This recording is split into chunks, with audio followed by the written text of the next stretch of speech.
नमस्कार दोस्तों, हमारी आज की कहानी का नाम है चमक। अमर 10 मिनट तो और बैठ जा। आजकल तो अपनी माँ के पास बैठने का समय ही नहीं होता तेरे पास। सरिता जी ने बेटे से मुंह बनाकर कहा। माँ, बैठा तो हूँ आधे घंटे से, आप ही मोबाइल में व्यस्त हो। कल ज़रूरी मीटिंग भी है तो तैयारी करनी है मुझे। कोई काम हो तो बताओ, अमर ने कहा। काम क्या बेटा, आज राकेश का भी फ़ोन आया था। बेचारा बहुत याद करता है मुझे। कल ऐसे ही बातों में कहा था अमर को बोल के फ़ोन रिचार्ज करवाऊंगी, पर फ़ोन रखते ही लाडले ने मेरे रिचार्ज करवा दिया। बहुत ध्यान रखता है अपनी माँ का, सरिता जी ने कहा। अक्सर सरिता जी दूसरे शहर में रह रहे बेटे, बहू और पोते की ऐसे ही तारीफ करती। हमेशा प्रियंका से कहती, तुझे तो ढंग से साग सब्जी भी बनानी नहीं आती, या तेरे हाथों में तो बड़ी बहू जैसा स्वाद ही नहीं है। आज भी कुछ ऐसा ही हुआ था। जब प्रियंका ने कलाकंद, छोले और पूरियां बनाई तो सरिता जी तुरंत बोल पड़ी। प्रियंका, कलाकंद सीखनी है तो बड़ी बहू रागिनी से सीख। क्या बढ़िया खाना बनाती है, एकदम हल्की पूरी, चटपटे छोले। वाह, उंगलियां चाटते रह जाए आदमी।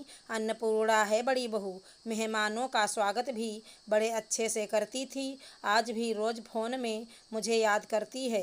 प्रियंका को बहुत गुप्त होने लगती। भला मुझे ब्याह कराए 6 साल हो गए, मैंने तो नहीं देखा एक दिन भी। मम्मी जी बड़े भैया के घर गई हैं, कितना साथ रही हैं। अपनी बड़ी बहू के जो गुणगान गा रही हैं, तो कब जा रही हैं आप चटपटे छोले खाने? प्रियंका ने कुटिल मुस्कान से पूछा। अरे भाई, अभी कहाँ जाऊँ, वो दोनों तो मुझे रोज़ फ़ोन में आने को कहते हैं। बहू स्कूल में टीचर है तो सुबह उठते ही काम पर चली जाती है। उस बेचारी को तो फुर्सत ही नहीं होती। मैं वहाँ दिन भर अकेली क्या करूँ? रोज़ फ़ोन पर बुलाते हैं पर मेरा जाना ही नहीं होता। देखो कब संजोग बैठता है, सरिता जी ने उत्तर दिया। समय बीतता गया और लॉकडाउन के कारण बड़े भैया और भाभी बच्चों के साथ कुछ दिन छुट्टियाँ बिताने यहीं आ गए। हफ्ता 10 दिन माँ जी के चेहरे पर अलग ही चमक थी। मेरे बेटा, मेरी बड़की बहू और लाडला पोता, इन्हीं के साथ 10 दिन कब बीत गए पता ही नहीं चला। अरे कुछ दिन तो और रुक जाते, अभी तो छुट्टियाँ ही हैं बहू के स्कूल में। चीकू के स्कूल भी नहीं खुलेंगे। अभी तो मेरा मन ही नहीं भरा सबके साथ रहने का, सरिता जी ने कहा। तो माँ, आप चलो ना हमारे शहर। अभी तो रागिनी भी स्कूल नहीं जाती, बड़े भैया ने मुस्कुराते हुए कहा। तो भाभी की नज़रें उन्हें घूरने लगीं। भैया नज़रों को देखते ही सहम गए। हाँ दादी, चलो ना, अभी तो मेरे साथ वहाँ खेलने वाला भी कोई नहीं है। आप चलोगी तो साथ में खेलेंगे। प्लीज़ चलो ना, चीकू कह रहा था और उसकी माँ के चेहरे पर आई औपचारिक मुस्कुराहट देखकर प्रियंका मन ही मन हंसने लगी। माँ जी सज धज कर, आँखों में बड़ा सा काजल लगाकर, बालों में खुशबू वाला तेल लगाकर तैयार हो रही थी। दिखने में गुदगुदी सी थी तो और भी ज़्यादा सुंदर लग रही थी। उनके चेहरे की चमक बता रही थी कि वो कितनी खुश हैं। 2-4 महीनों तक ना आऊँगी, यहीं कहकर गई थी। कुछ दिन बीते कि अचानक सुबह सुबह अमर के फ़ोन पर घंटी बजी। प्रियंका घबरा गई कि इतनी जल्दी किसका फ़ोन आया होगा। हेलो अमर, बेटा मुझे कल की ट्रेन से लेने आ जा, मेरा यहाँ मन नहीं लगता। तेरे भाई को बुरा ना लगे इसलिए सुबह सुबह फ़ोन कर रही हूँ, तू काम के बहाने से मुझे लेने आ जा, सरिता जी ने कहा। अगले दिन अमर माँ जी को लेने निकल गए। आते ही माँ जी को देखा तो प्रियंका हैरान हो गई। कहाँ चमक दमक टिप टाप रहने वाली सासू माँ मुरझाई सी लग रही थी।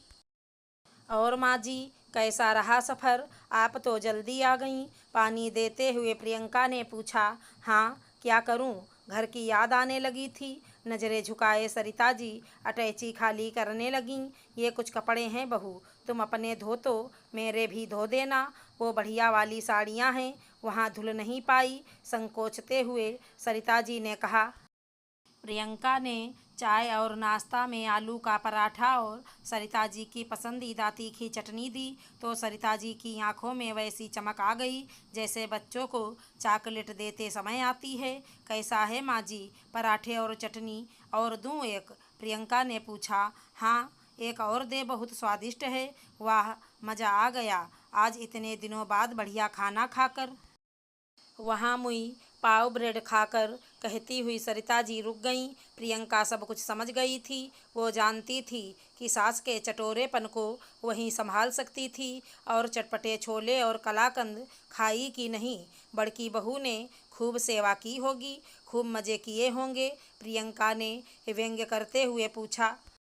छोले क्या, मेरा तो वो पाव रोटी पिज्ज़ा और वो क्या ज्वार के छिलके ओट वोट दलिया खाकर जुबान ही खराब हो गई।